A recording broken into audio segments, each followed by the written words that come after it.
មាតិកាទី20នៅក្នុងមាតិកាថ្ងៃនេះយើងនឹងជជែកគ្នាអំពីពាក្យគន្លឹះមួយឃ្លាដែលវាពិតជាមានឥទ្ធិពលដល់ជីវិតរបស់យើងម្នាក់ៗពាក្យមួយឃ្លាឬសុភាសិតនោះគឺដឹងនៅអ្វីដែលត្រូវធ្វើគឺមិនដូចគ្នាធ្វើនៅអ្វីដែលបានដឹងនោះទេ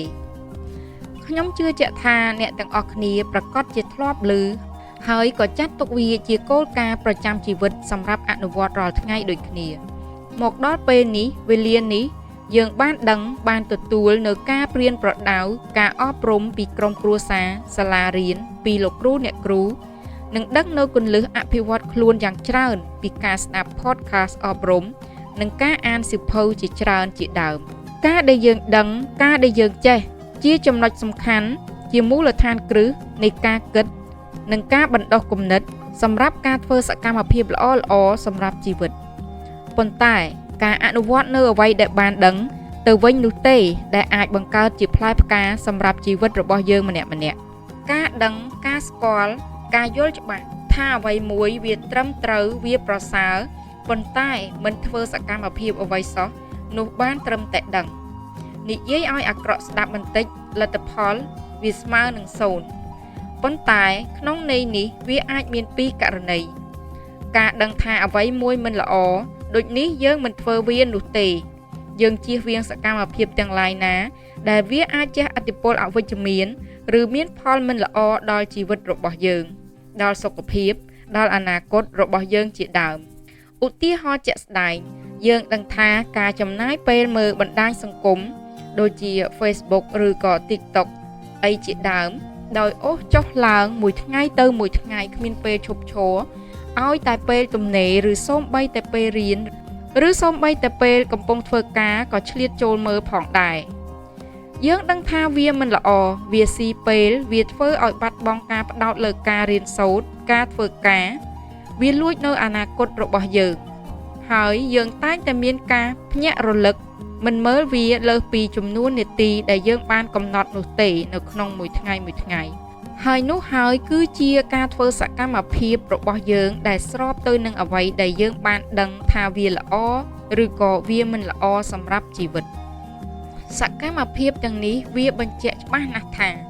អ្នកពិតជាឲ្យតម្លៃពេលវេលារបស់ខ្លួនឯងជាជាងចំណាយពេលវេលាឥតប្រយោជន៍តាមដានបណ្ដាញសង្គមឬការកំសាន្តអារម្មណ៍ឥតឈប់ឈរជាដើមម្យ៉ាងវិញទៀតអ្នកដឹងថាសុខភាពជាអ្វីៗគ្រប់យ៉ាងនៃជីវិត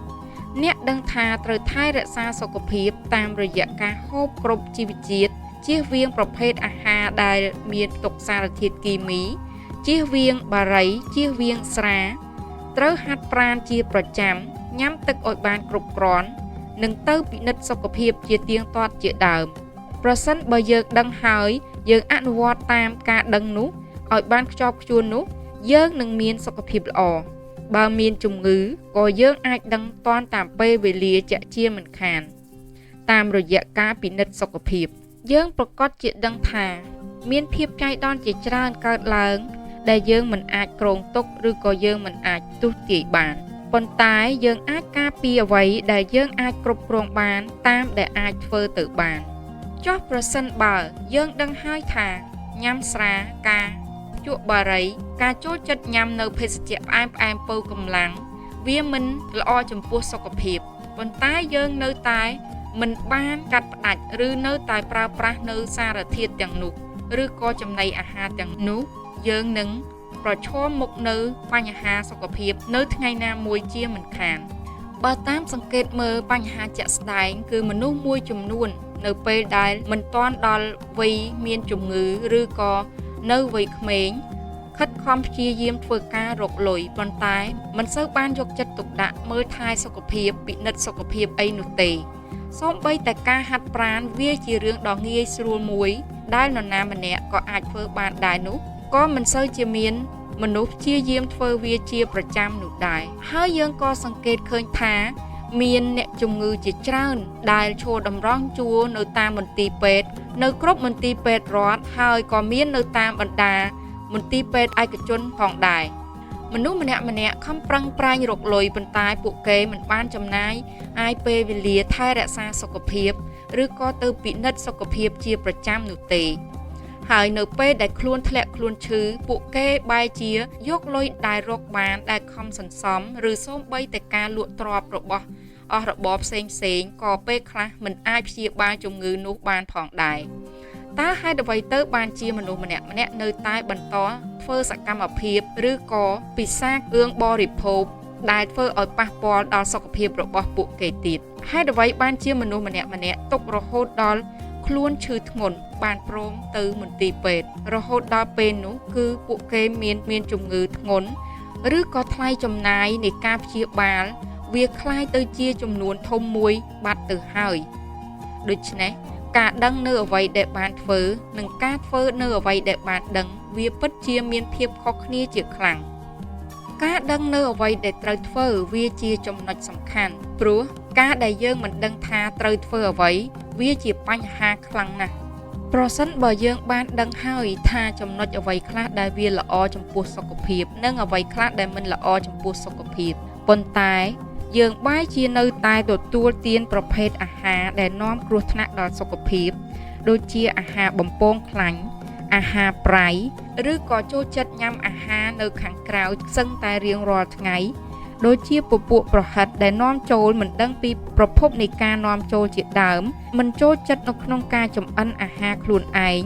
ដោយសារនិយាយថាខ្ជិលឬក៏មិនសូវមានពេលឬក៏មិនចេះធ្វើជាដើមឬមួយយើងតែងតែមានពេលជួបជុំផាធីជាមួយមិត្តភ័ក្តិជាច្រើនហូបគ្រឿងស្រវឹងស្ទើររាល់ថ្ងៃចូលចិត្តភេសជ្ជៈពោកម្លាំងផ្អែមតើលទ្ធផលសុខភាពរបស់យើងនឹងទៅជាយ៉ាងណានៅពេលដែលមិនទាន់ឈឺយើងគិតថាវាមិនអីប៉ុន្តែនៅពេលដែលធ្លាក់ខ្លួនឈឺអ្នកប្រកាសជាដឹងថាការងារក៏មិនអាចធ្វើទៅរៀនក៏មិនអាចរៀនលុយត្រូវព្យាបាលជំងឺក៏មិនបានសន្សំឬមួយក៏លុយដែលបានសន្សំឬក៏ទ្រព្យរបស់ដែលបានសន្សំត្រូវការលក់ដើម្បីព្យាបាលជំងឺនោះជាដើមចង់មិនចង់នោះអ្នកត្រូវតែប្រមូលឬក៏ដើរខ្ចីឬក៏លក់ទ្រព្យសម្បត្តិទាំងឡាយដែលមានដើម្បីព្យាបាលជំងឺយើងដឹងហើយថាវាមិនល្អប៉ុន្តែយើងតែងតែនាំធាតុចូលមិនល្អដល់ជីវិតរបស់ខ្លួនឯងដោយដៃខ្លួនឯងផ្ទាល់ជារៀងរាល់ថ្ងៃមិនមាននរណាធ្វើឲ្យអ្នកចុះខ្សោយក្រៅពីអ្នកខ្លួនឯងនោះទេប្រសិនបើអ្នកមិនអនុញ្ញាតការសិក្សារៀនសូត្រឬការអភិវឌ្ឍខ្លួនក៏ដូចគ្នាអ្នកដឹងថាវាសំខាន់វាចាំបាច់ដើម្បីមានអនាគតល្អប៉ុន្តែអ្នកចំណាយពេលធ្វើអ្វីផ្សេងវាអាចជាចូលចិត្តចុចអូសទូរស័ព្ទចុចអូសចុះឡើងនៃអេក្រង់ទូរស័ព្ទឬមើលរឿងភាគជាដើមសូមសួរខ្លួនឯងថាតើយើងបានអ្វីមកវិញនិយាយនេះមិនមែនមានន័យថាអ្នកមិនគួរមើលអ្នកមិនគួរកំសាន្តឬក៏មិនគួរប្រើទូរស័ព្ទអីសោះនោះទេប៉ុន្តែវាអាស្រ័យលើការប្រើប្រាស់របស់អ្នកថាអ្នកចង់ទាញយកផលប្រយោជន៍ឬក៏ចង់ចំណាយពេលដែលល្អមានប្រយោជន៍សម្រាប់ជីវិតរបស់អ្នកឬមួយអ្នកចង់ចំណាយពេលពីមួយថ្ងៃទៅមួយថ្ងៃគ្រាន់តែចុចអូសទូរស័ព្ទឬក៏គ្រាន់តែការកំសាន្តដោយមិនបានគិតពីអនាគតរបស់ខ្លួននោះតតែសោះសូមសួរខ្លួនឯងថាតើយើងបានអ្វីមកវិញ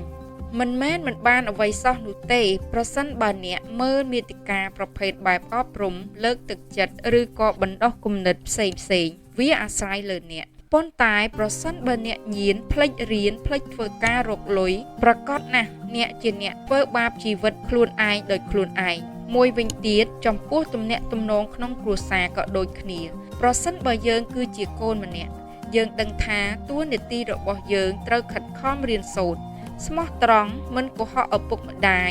រាប់អានមិត្តភ័ក្តិដែលល្អនោះជីវិតរបស់យើងគឺជាកូនល្អគឺជាយុវជនល្អ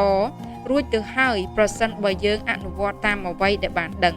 តែបើយើងអនុវត្តផ្ទុយពីការពិតមួយនេះអ្នកអាចដឹងថាជីវិតរបស់អ្នកពេលនេះស្ថិតនៅក្នុងស្ថានភាពបែបណាហើយពេលខ្លះអ្នកនៅក្មេងអ្នកគិតថា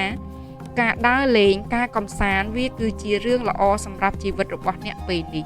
ប៉ុន្តែចូលក្រឡេកមើលចំពោះមនុស្សទាំងឡាយឬក៏យុវជនទាំងឡាយដែលចូលចិត្តក្នុងការដើរលេងកម្សាន្តនៅពេលដែលខ្លួនស្ថិតនៅក្នុងវ័យសិក្សាតើពួកគេនឹងមានអនាគតយ៉ាងដូចម្តេចអ្នកអាចក្រឡេកមើលពីជីវិតមនុស្សនៅជុំវិញខ្លួនអ្នកថាអ្នកកំពុងស្ថិតនៅក្នុងស្ថានភាពណាហើយចង់ឲ្យជីវិតរបស់អ្នកអភិវឌ្ឍទៅបែបណានៅថ្ងៃអនាគត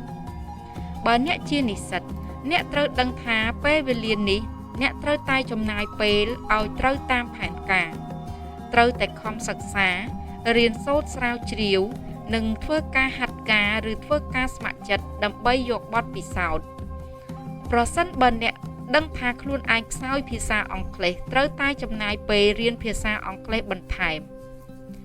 អ្នកមិនអាចយកពេលទៅដើរលេងជួបជុំមិត្តភ័ក្តិឬលេងហ្គេមអូសទូរស័ព្ទភ្លេចការងាររៀនសូត្រដែលពិតជាសំខាន់សម្រាប់ជីវិតនិស្សិតរបស់អ្នកនោះទេបើបច្ចុប្បន្ននេះអ្នកមានតួនាទីជាឪពុកម្ដាយឬជាស្វាមីភរិយាអ្នកប្រកាសជាដឹងថាធ្វើយ៉ាងណាឲ្យគ្រួសារមានសុភមង្គលមានជីវភាពធូរធារកូនមានការទំនុកបម្រុងសមរម្យដូច្នេះអ្វីដែលអ្នកធ្វើគឺត្រូវមានភាពស្មោះត្រង់ត្រូវមានចិត្តមេត្តាចេះអប់រំគ្នាមិនលាក់លៀមមិនខ្ជិលច្រអូសជួយធ្វើកិច្ចការផ្ទះជួយនៅក្នុងការអប់រំកូនចៅរបស់អ្នកជាដើមប៉ុន្តែប្រសិនបើអ្នកប្រព្រឹត្តខុសពីគោលការណ៍ដែលធ្វើឲ្យគ្រួសារមានសេចក្តីសុខទាំងនោះច្បាស់ណាស់ថាគ្រួសាររបស់អ្នកប្តីប្រពន្ធកូនឬរួមទាំងឪពុកម្ដាយរបស់អ្នកនឹងរងទុក្ខទាំងផ្លូវកាយនិងផ្លូវចិត្តជាមិនខានដូចនេះច្បាស់ណាស់ថាការដឹងពីអ្វីដែលត្រូវធ្វើវាមិនដូចធ្វើនៅអ្វីដែលបានដឹងនោះទេមកដល់ពេលនេះពេលវេលានៃខែ12ឆ្នាំ2025វាជិតកន្លងផុតទៀតទៅហើយតើជីវិតរបស់យើងដើរដល់ណាហើយមានអ្វីខ្លះហើយបាត់បង់អ្វីខ្លះហើយមិនថាចម្លើយជាអ្វីនោះទេសូមជឿថាការចាប់ផ្ដើមពីពេលនេះចាប់ផ្ដើមពីថ្ងៃនេះធ្វើនៅអ្វីដែលអ្នកបានដឹងថាវាល្អចំពោះជីវិតរបស់អ្នកនិងប្រទេសជាតិរបស់អ្នកហើយជៀសវាងនិងមិនធ្វើដាច់ខាតនៅអ្វីដែលមិនល្អសម្រាប់ជីវិតសម្រាប់សង្គមជាតិទាំងមូលចូលកុំគិតថាវាយឺតពេលទោះបីអ្នកស្ថិតនៅក្នុងវ័យណាក៏ដោយអ្នកនៅតែអាចចាប់ផ្ដើមជាថ្មីនៅអ្វីដែលល្អដែលត្រឹមត្រូវសម្រាប់ជីវិតរបស់អ្នកជាថ្មីម្ដងទៀតនិងជាចុងក្រោយការដឹងនៅអ្វីដែលបានធ្វើវាមិនដូចធ្វើនៅអ្វីដែលបានដឹងនោះទេ